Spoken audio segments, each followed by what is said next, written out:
This is another Graeme Logan radio production. It is indeed music and chat from now right the way through until 2 o'clock for the afternoon. Several guests lined up on the programme as well. And our first gentleman joining us this afternoon to talk about his brand new book is Barrie Hyde. Barrie, good afternoon to you. Good afternoon, Graeme. I was enjoying the Bowie. How wonderful to be playing it on daytime radio. Well done, my man. Barrie, where is it you're based about? Well, I'm based now down in Bedfordshire. So what like's the weather down there today? It's actually bright and sunny. I hate to rub it in, but it's cold. It's cold. It's a bit windy. Barrie, I've mentioned there about a brand new book, My Enemy's Enemy. That's it, sir. And previous to that was A Higher Authority. Yep. Now, do you want to tell us a little bit about each of those books? I would be delighted.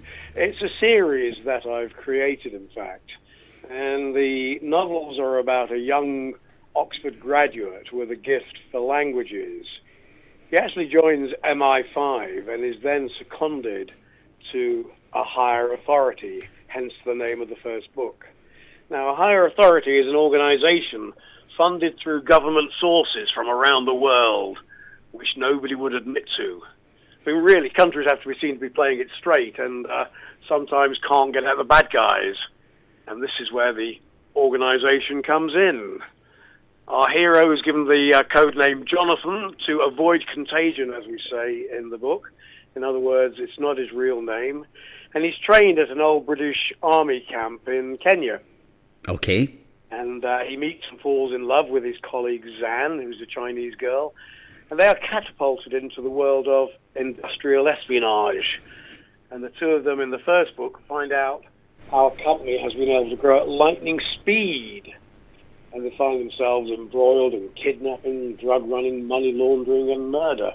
I'd like to think it's a good read. People tell me it is. People who've read it have made some very, very fine comments. You know, comments like it's a great read to read on the beach, and so that's always very flattering. And it encouraged me to write the second book, which was released just a few weeks ago, called My Enemy's Enemy. The same hero, and he gets embroiled in Africa, where one of his colleagues goes missing, and he finds himself working against a world power who are trying to take over the Western world. Barrie, how successful do you feel the first book went? Well, I was absolutely delighted because I sold several thousand copies of it, which for a first book, well, it's very good, quite honestly. Because the hardest thing, it's easy to write a book, Graeme, but the hardest bit is then to market it and to move on from the point of, well, you know, I've got it written, now what do I do? And then you've got to find a publisher, which in itself is hard, and I had to write to 69 different publishers before somebody took me on. And then you've got to start marketing it, and to try and get your name known is tough. So, you know, I bounce around radio stations, and it's very kind of you to have me on. And I talk to the local press. It's relatively easy to get involved with local media, but to try and get involved with the national boys is a very different story. I could imagine. And that is hard work. So it's just a matter of plugging away, quite honestly. And, I mean, a book is a product like anything else, and it has to be sold, and you've got to get out there and beat the drum for it, quite honestly.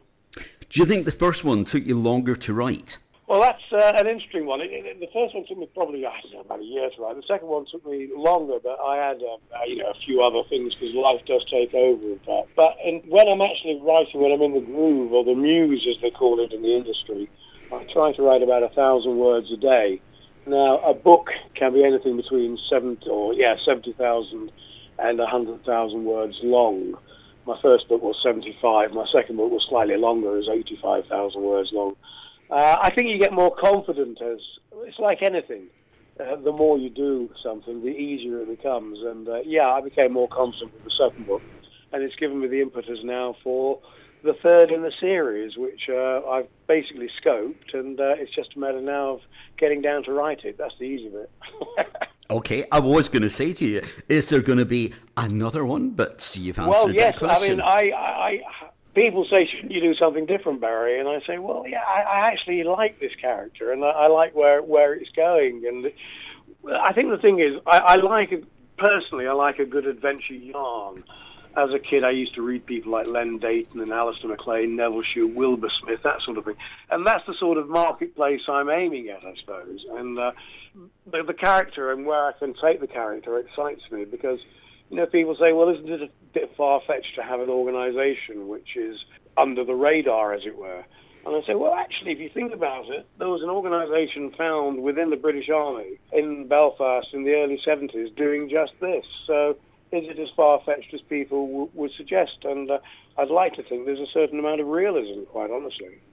Well, Barry, we've mentioned My Enemy's Enemy and A Higher Authority. Where's the best website to get more information?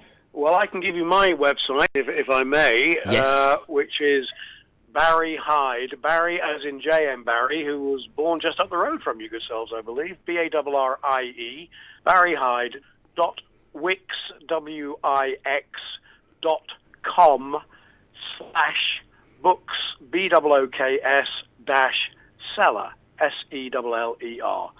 barriehyde.wix.com/books-seller. Well, Barry, all I can say is hopefully the third one is going to be out soon. Come back and let us know. I will indeed. It'll probably be 2017, Graeme, but thanks very much for your support. Good luck with the station. You're playing some great music, and all the best to you, my man. Thank you.